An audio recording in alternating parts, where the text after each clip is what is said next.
The problem with the UN is that it was the Second World War victory parade preserved in aspic, and that was a great idea in 1945. The majority of members didn't exist as independent nations in 1945, and now you have a situation where essentially the dictatorships vote en masse, vote as a bloc. The 58-member Organization for Islamic Cooperation, for example, is a monolithic bloc, and the democracies are outvoted. And half the democracies are anyway just people who strike attitudes, like the European Union did mostly with the Israel vote.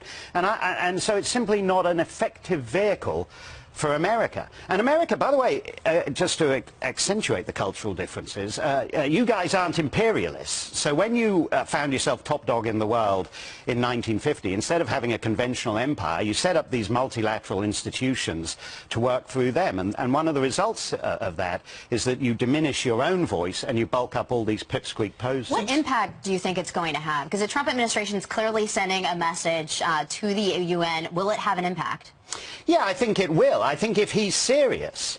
I mean, Trump is the one guy who would do it. If you think of previous Republican presidents, the first George Bush was the kind of guy who could name off the top of his head the deputy trade minister of the South Sandwich Islands. He thought multilaterally like that. And George W. Bush was a bit like that. But Trump I think, is serious, and he's the one guy who could actually roll back the UN. 22%. Why should one nation fund 22% of the costs of a club with 200 members? And then get outvoted and indicted by that very club. Yeah, exactly.